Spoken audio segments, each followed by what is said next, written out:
नमस्कार। टुडे हिमाचल में आपका बहुत बहुत स्वागत है। मैं हूं आपके साथ भावना रेनॉल्ड और चलिए देखते हैं शाम की बड़ी खबरों को फटाफट।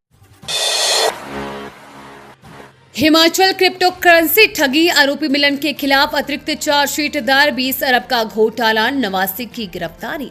हिमाचल में 2000 करोड़ रुपए के क्रिप्टो करेंसी ठगी मामले में अब पुलिस एसआईटी ने आरोपी गर्ग के खिलाफ अतिरिक्त चार्जशीट दायर कर कोर्ट में पेश कर दी है। इस घोटाले में अभी तक 20 मामले दर्ज हुए हैं। पुलिस ने इस मामले में अभी तक 89 आरोपियों की गिरफ्तारी की है। 2000 करोड़ रुपए के क्रिप्टो करेंसी ठगी मामले के मुख्य आरोपी सुभाष का ऑनलाइन कामकाज बीते दिनों कोलकाता से गिरफ्तार मिलन गर्ग संभालता था। लोगों को क्रिप्टो करेंसी में पैसे लगाने में भी इसकी भूमिका रही है। सुभाष इसे दुबई की सैर भी करवाता रहा है। अब पुलिस एसआईटी ने आरोपी गर्ग के खिलाफ अतिरिक्त चार्जशीट दायर कर कोर्ट में पेश कर दी है। एसआईटी प्रमुख और डीआईजी उत्तरी रेंज अभिषेक दुलर ने कहा है कि आरोपी से पूछताछ हुई है। हिमाचल के रास्ते आसानी से चीन सीमा तक पहुंच सकेंगे सेना के जवान, 5 पुलों का लोकार्पण। हिमाचल के रास्ते चीन सीमा तक सेना आईटीबीपी की पहुंच अब और आसान हो जाएगी। रक्षा मंत्री राजनाथ सिंह ने प्रदेश के सामरिक महत्व के 5 पुलों का शनिवार को ऑनलाइन लोकार्पण किया। बर्फबारी प्रभावित किन्नौर और लाहौल स्पीति में सीमा सड़क संगठन ने पुलों को 2 साल में तैयार किया है। NH3 पर मनाली सरचू सड़क, NH5 पर पवारी पुह खाब नामग्या चुपन शिवकिला सड़क, NH505 पर खाब समदो काजा ग्रामपू सड़क पर इन पुलों का निर्माण किया गया है। इन पुलों में मुन्नी क्षेत्र में 40 मीटर, भागा में 30, डोगरी में 65, हबसर में 50 और शलखर क्षेत्र में 45 मीटर लंबे पुल बीआरओ ने बनाए हैं। मनाली सरचू मार्ग पर बने पुल से लद्दाख तक पहुंचना आसान होगा। शिमला में छेड़छाड़ करने पर युवती ने मां के साथ मिलकर धुना व्यक्ति, 5 मिनट तक खूब बरसे लात घोंसे। शिमला शहर में उपायुक्त कराली के पास लोर बाजार मार्ग पर लड़की के साथ छेड़छाड़ का मामला सामने आया है। घटना शनिवार दोपहर की है। आरोप है कि व्यक्ति ने लड़की को आपत्तिजनक शब्द कहे।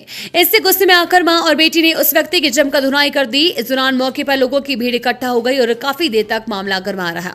इस संबंध में लड़की और उसकी मां ने पुलिस में कोई शिकायत दर्ज नहीं करवाई है। घटना शनिवार दोपहर करीब 2 बजे की बताई जा रही है, जब उपायुक्त कराली के समीप लोर बाजार जाने वाले मार्ग पर लड़की और उसकी मां बैठी हुई थी। बताया जा रहा है कि इस दौरान यहां से गुजर रहे एक व्यक्ति ने लड़की पर फबतियां कसी। इससे गुस्से में आकर लड़की और उसकी मां ने व्यक्ति को वहीं पर धर दबोचा और जमकर पिटाई कर दी।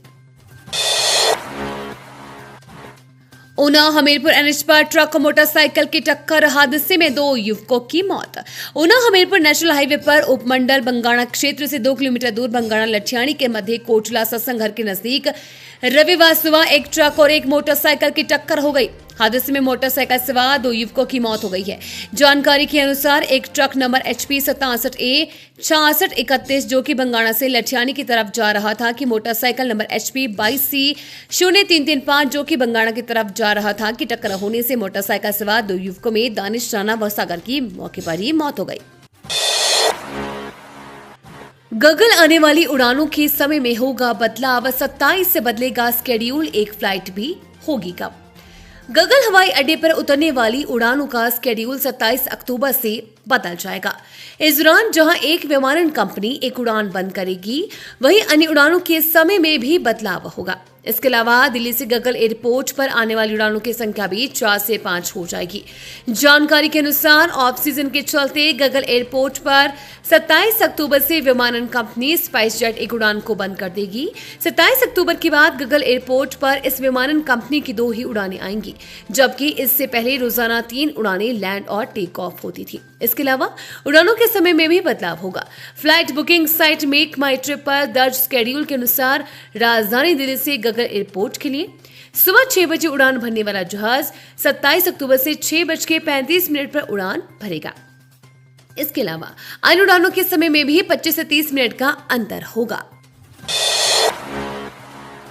शिमला में सड़क से नीचे लुढ़की कार, 2 युवकों की मौत, तीसरा घायल। हिमाचल प्रदेश में सड़क हादसों का सिलसिला रुकने का नाम नहीं ले रहा है।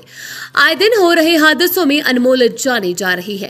ताजा मामला शिमला के पत्रकार विहार के समीप पेश आया है, जहां एक गाड़ी सड़क से नीचे लुढ़क गई। कार चक्कर से नीचे मुख्य सड़क की तरफ उतर रही थी, जिसमें 3 युवक सवार थे। हादसे के दौरान 2 की मौके पर ही मौत हो गई, जबकि तीसरा युवक घायल हो गया है। जो कि आईजीएमसी शिमला में उपचाराधीन है। मृतकों की युवकों की पहचान गाड़ी चालक अजय व विशाल के रूप में हुई है, जबकि घायल हुए तीसरे युवक की पहचान कपिल के रूप में हुई है।